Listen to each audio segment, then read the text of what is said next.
Bonjour et bienvenue dans la correction de cet exercice sur les spectres infrarouges. Alors ici, on nous propose d'étudier des molécules à 4 atomes de carbone et on nous en propose 3. Donc le butane de Hall, qui est un alcool, puis ça finit par Hall, l'acide butanoïque, acide carboxylique puisqu'elle finit par oïque, la 4-hydroxybutane de On, qui finit par On, c'est une cétone. Première question, donner la formule semi-développée et la formule brute du butane de Hall. Donc butane de Hall, c'est un alcool. Butane veut dire qu'il y a 4 carbones. Donc un carbone, 2 carbones, 3 carbones et en position de la fonction OH qui correspond à l'alcool. Donc voilà butane de Hall. Si on compte, on arrive à C4H10O. Voilà la formule brute. Deuxième question, donner la formule semi-développée et brute de l'acide butanoïque. Donc acide butanoïque, comme son nom l'indique, acide carboxylique, donc finit par une fonction carboxyle, qui est celle-là. Butane, 4 carbones, il y en a déjà un. Donc en voici 2, en voici 3, et le quatrième, c'est un 3,1. Donc voici l'acide butanoïque. Si on fait sa formule brute, C4H8O2. Voilà. Question 3. La molécule de 4-hydroxybutane de On est décrite donc comme une butane de On possédant un groupement hydroxyle sur le quatrième atome de carbone. Donc, on place d'abord, on fait la butane de On.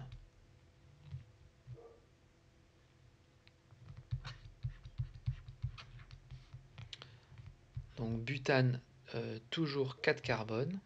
Donc j'en ai déjà 2, 3, 4. Et sur le dernier, un OH.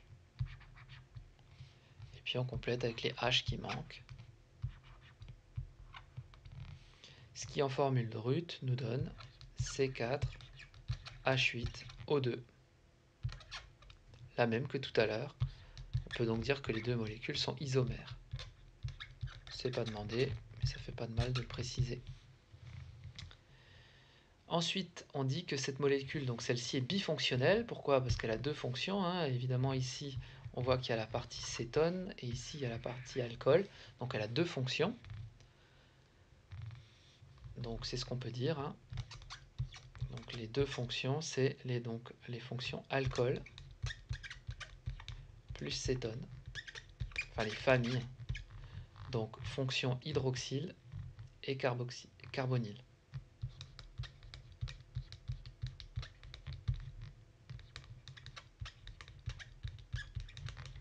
OH et carbonyle CO que j'ai entouré en rouge sur le schéma. Donc c'est une famille multiple, plusieurs familles. Ensuite, question 4, on nous propose 3 spectres et il faut retrouver le spectre de chacun de ces espèces. Alors première chose à voir, sachant que l'acide butanoïque, il est en phase condensée. S'il est en phase condensée, l'acide butanoïque, c'est peut-être facile à comprendre ça. S'il est en phase condensée, ça veut dire qu'il va former des liaisons hydrogènes. S'il forme des liaisons hydrogènes, donc d'après le tableau du cours, on a des OH liés, autrement dit, on va avoir des bandes fortes et larges autour de 3200-3500. Autour de 3200-3500, une bande forte et large, c'est celle-là. Donc là, on est sûr que ça, c'est le spectre donc de l'acide carboxylique, c'est-à-dire de l'acide butanoïque. Donc le troisième, celui-là, c'est l'acide butanoïque.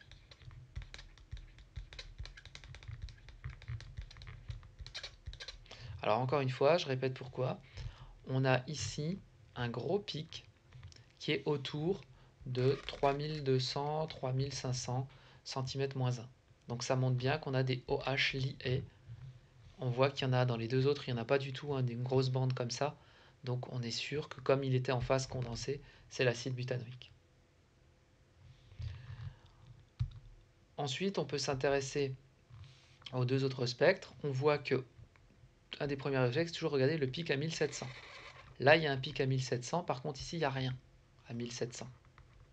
Or, qu'est-ce qu'il nous reste à placer? Eh bien, la butane de Hall, et puis cette molécule-là. Qu'est-ce qu'on constate? On constate que cette molécule-là n'a pas de groupement carbonyle, il n'y a pas de... c'est un alcool, hein. Donc comme il n'y a pas de carbonyle, bah, on est sûr que c'est celui-là. Parce qu'il n'y a pas de C double liaison O. Donc celui-là, c'est le butane de Hall. C'est l'alcool. Ce qui corrobore également le fait que ce soit un alcool, c'est que ici, pour les alcools, on a des pics autour de 3500. Ce qui est ici. Donc on a bien autour de 3500 un pic qui correspond au OH.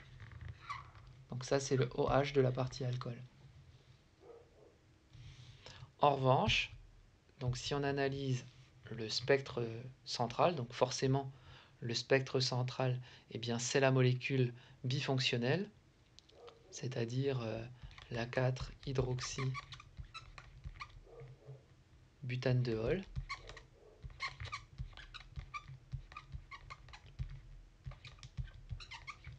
On voit qu'il y a la partie alcool, donc la partie OH.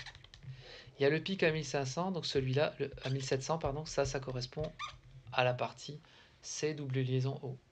Donc forcément, cette partie c'est celle-ci, qu'on retrouve là, et la partie OH c'est celle-là. Pardon, je me suis trompé de molécule.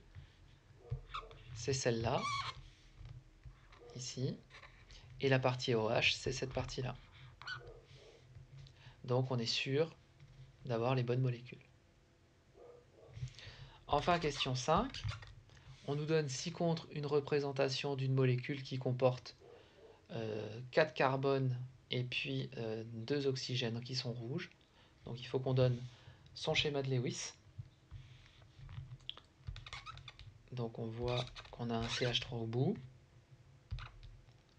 un carbone en double liaison avec un oxygène, un oxygène, c'est doublé non liant, un CH2 et un CH3. Si on détaille la formule brute, ça nous fait C4H8O2. Cette molécule est une famille un petit peu particulière. On reconnaît ce groupe caractéristique. C'est pas au programme de première, c'est au programme de terminale, ça s'appelle la famille des esters. Voilà pour cet exercice. Bonne étude.